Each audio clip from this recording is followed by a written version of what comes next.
Au nom du Père et du Fils et du Saint-Esprit. Zachée, descends vite, il faut que je vienne chez toi aujourd'hui. Telle est l'exclamation de Jésus, du Christ, qu'il adresse à ce Zachée qui est sur un sycomore, sur un arbre. Il est petit de taille, et il est monté sur cet arbre pour voir Jésus, vous savez, au fond, un petit peu comme nous, on monte quelquefois aussi sur les murs et tout ça, pour voir passer des vedettes.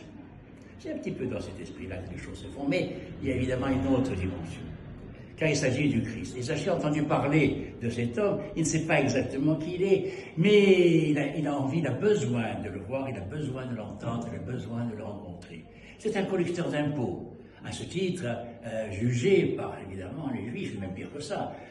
À l'époque, c'était le plus simple, c'est seulement de condamner et de dire que c'était un pécheur. C'est un petit peu prêche inquisitoire comme ça.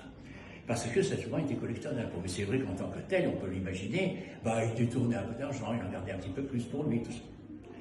Et donc voilà que notons que Jésus, passant ce soir, lève les yeux et l'appelle par son nom. Comment ça s'explique?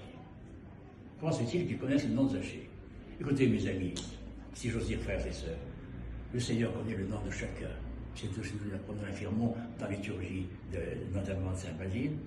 Il connaît chacun dès le sein de sa mère, et donc par son nom, par notre nom. Et là, il résumait toute la problématique de notre relation à Dieu et de ce pourquoi il est venu. Il est venu nous chercher, nommément, chacun d'entre nous. Et comme on l'a dit d'ailleurs dans l'Épître aussi, il est venu pour sauver tout le monde.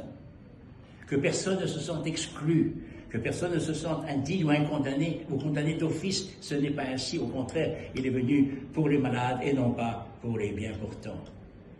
Donc ayons confiance et soyons heureux comme Zachée, ayons envie comme Zachée, car c'est un problème d'envie. Mais si on a cette envie, et c'est ce que dit le récit d'aujourd'hui, eh bien aussitôt le Seigneur il est là. Il est là et en réalité, comme c'est dit également dans l'Apocalypse, il est là à la porte et il attend qu'on l'ouvre et il attend qu'on l'accueille. Voilà le récit d'aujourd'hui. Et pourquoi ce récit aujourd'hui? Parce qu'il nous prépare à cette longue période qui va être celle du grand carême de Pâques et pour nous conduire justement à la gloire des gloires, résurrection des résurrections, fête des fêtes, solennité des solennités. Mais pour pouvoir être joyeux et participer à cette victoire finale sur tout le mal et sur toute la mort, eh bien, il faut soi-même être plus proche tout simplement du Seigneur. On peut y croire, mais il faut être proche, il faut le vivre, il faut qu'il soit en nous. Et c'est ça qu'il faut faire aujourd'hui.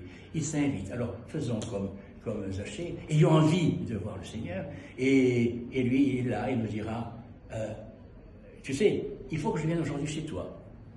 Alors, soyons prêts, et accueillons-le.